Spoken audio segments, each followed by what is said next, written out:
നമസ്കാരം. മഹാരാഷ്ട്രയിലെ കോലാപൂർ മഹാദേവ ക്ഷേത്രത്തിന് ചുറ്റുമുള്ള ഭൂമി വഖഫ് ബോർഡ് കയ്യേറിയതിൽ പ്രതിഷേധിച്ച് വനഗഡ ഗ്രാമത്തിൽ ബന്ദ് പ്രഖ്യാപിച്ചിരിക്കുന്നു എന്നുള്ള റിപ്പോർട്ടുകൾ പുറത്തു വന്നിരിക്കുന്നു. നിരവധി ഹിന്ദു സംഘടനകളും നാട്ടുകാരും ഉൾപ്പെടെ ബന്ദിൽ പങ്കെടുത്തിട്ടുമുണ്ട്.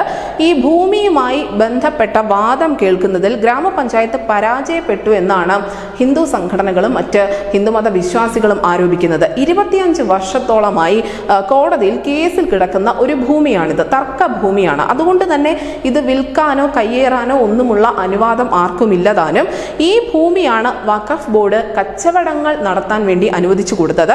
മഹാദേവ ക്ഷേത്രത്തിന്റെ തൊട്ടു സമീപത്തായിരുന്നു ഇത്. ഇതിൽ പ്രതിഷേധിച്ചുകൊണ്ടാണ് ഈ ഗ്രാമത്തിലുള്ള ഹിന്ദുക്കൾ ബന്ദ് ആചരിച്ചത്. കേസിൽ ഗ്രാമപഞ്ചായത്ത് ഭരണസമിതിയുടെ പങ്ക് സംശയകരമാണ് എന്നുകൂടി ഇവർ ആരോപിക്കുന്നുണ്ട്.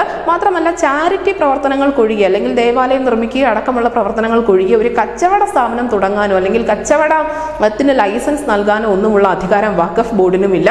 ഇതൊക്കെ ലംഘിച്ചുകൊണ്ടാണ് കച്ചവടങ്ങൾക്ക് അനുമതി കൊടുത്തുകൊണ്ട് വഖഫ് ബോർഡിന്റെ ഭാഗത്ത് നിന്നും ഒരു തെറ്റായ തീരുമാനം എത്തുന്നത്. നമുക്കറിയാം, ഉത്തരാഖണ്ഡിൽ ഇതിനു മുൻപ് സമാനമായ സംഭവങ്ങൾ അരങ്ങേറിയിട്ടുണ്ടായിരുന്നു. അന്ന് സ്ഥലം കയ്യേറി അവിടെ മസറുകൾ സ്ഥാപിക്കുന്ന അവസ്ഥാവിശേഷം ഉണ്ടായിരുന്നു. പിന്നീട് ഈ മസറുകളുടെ സ്ഥാനത്ത് വലിയ ഷോപ്പിംഗ് കോംപ്ലക്സുകൾ ഉയർന്നു വരുന്ന കാഴ്ച കണ്ടു. പിന്നീട് ഏറ്റവും വലിയ തർക്കങ്ങൾക്കൊക്കെ ഒടുവിലാണ് പ്രാദേശിക ഭരണകൂടം ഇത് ബുൾഡോസർ ഉപയോഗിച്ച് ഇടിച്ചു നിരത്തിയത്.